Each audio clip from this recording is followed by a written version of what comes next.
Hello, welcome back. This is Jeff Byers, and this is Module 3, and this is going to be part 2 of our character bouncing up and down, and we're going to be adding follow-through and overlapping action in the tail. So we're going to be focusing on just the character body first, okay?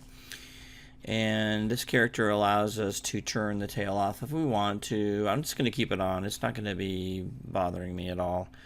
So we're going to be going in and creating keyframes. I'm not going to keyframe the root controller. I'm just going to keyframe the control main, CTRL main, as you can see here. So we do have a plane here set up, so I've got that. I'm just going to turn that off so we can just concentrate on the character itself. And we have too many frames here, so I'm going to show you how to get that all set up. I'm going to turn off auto key right now. That was on, so I'm going to turn that off. Down at the very far right hand corner at the bottom, I'm circling it right now. You can turn that off and on, but I'm going to turn that off right now. I'm going to click on the little gear chasing after this guy that's running. We want the frame rate to be 24 frames a second. The start frame will be 0. The end frame will be 30. Let's hit enter on that. And 30. So we just want to have that set up to 30 for 30 frames. And I'm on time slider here. Playback speed is 24 frames times 1.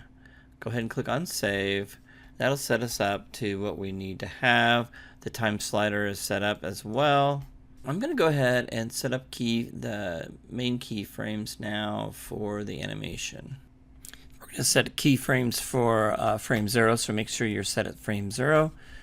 And for the character, we're going to have an anticipation, a small anticipation between 0 and 5 to set up a jump cycle that go up and down. So we're going to do keyframes at keyframes at 0, 3, 5, 15, and 25. So we're going to go ahead and set keys for those frames. 0, 3, 5, 15, and we're going to do 25. Okay, so basically we're going to go up on 15. So go ahead and pull that main controller up to 6 and hit and right click over and key select that. And then at frame 25 we're going to go ahead and bring it back down again to 0. Okay, so when we play the animation it looks like this. Okay, great. We've already got a spline set up. It's not like the bouncing ball where we're dropping and it's hitting the ground. So we've already got a nice spline animation. So now we got to work on squash and stretch. So we're going to click on the top of the character, and this is how we can do squash and stretch. So we're going to set the top squash and stretch and set that keyframe on frame 0. And then on frame 3, we're going to go ahead and type in a negative 0.519. So we're going to type in negative 0.519. And I'm going to go ahead and keyframe that. And on frame 5, we're going to keyframe the same thing. So I'm going to take this key on frame 3, right click over and go to copy and go to frame 5 and paste. There we go. So now we've got the squish anticipation of the character going down. Okay. Just like if we were to jump, we would go down first, crouch down, and then jump up. Okay. So on frame 7, so if we go to frame 15, and we bring that to 0, which it should be. So I'm going to go ahead and hit 0 and key select that one. We have something that looks like this. Okay, so the problem with this is that it's squishing down, but it's unsquishing slowly. We need it to be a lot faster. So when we jump off the ground, you'll notice that we're going to squish up. Our character will squish up. And let's go ahead and do on this frame. So set your key at 7. And then on this frame, we're going to do negative 0.104. So negative 0.104. I hit enter. Okay. And we're going to go ahead and set a keyframe for that. And then we're going to kind of move up. We probably should have it squish up. Let's give that a try and see what that looks like.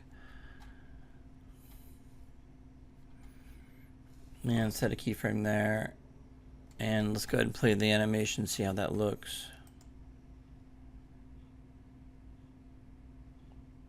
Okay. So I think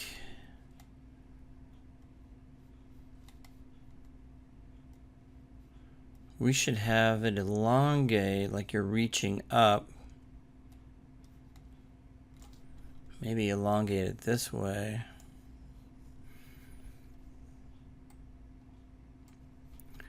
And probably keep this down on the ground. So I'm going to go to the side view and move it down.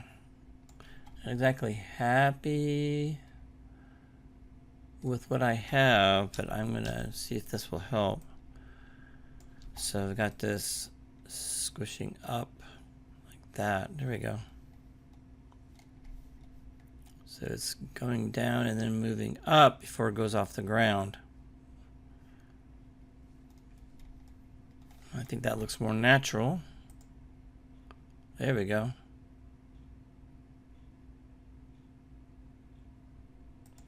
Let's see if we make that a little more extreme on that. And key select that.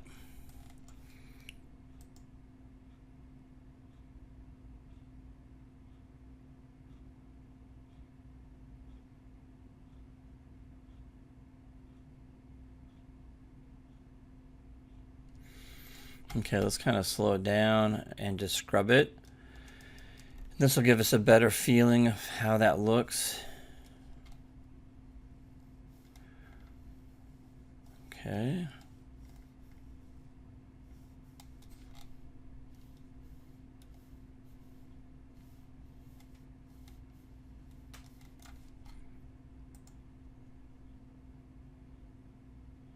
All right, that looks good.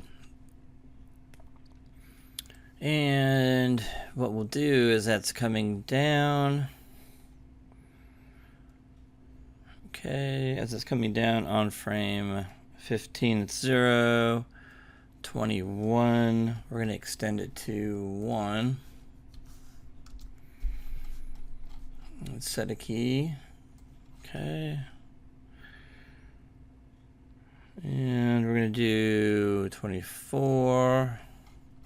Set a key, and then 25, it'll be on negative 0.1519, which is the same as this one. So I'm going to go ahead and copy and paste that. So I'm going to go copy, and I'm going to go to 25 and paste. There we go. And so we should have something that looks like this. There we go.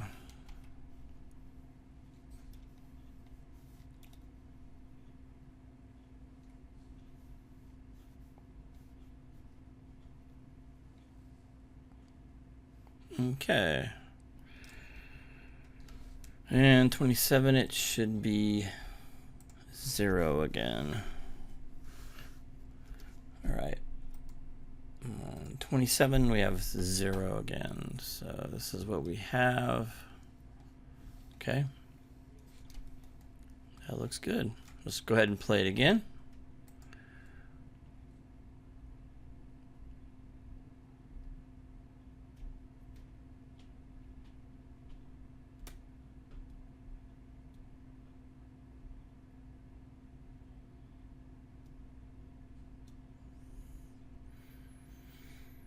Okay, so I'm going to scrub it and take a look at it.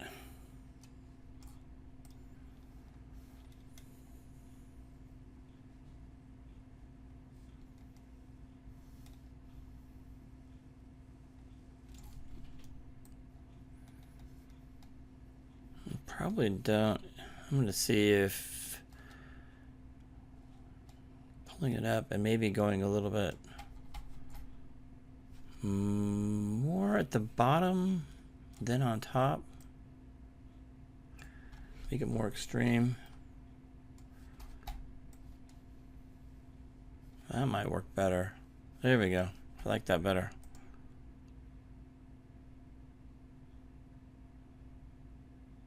Okay, great. So we've got the basic animation done. And in the next video, we're going to go ahead and add the follow through and overlapping animation for the tail. I'll see you in the next video.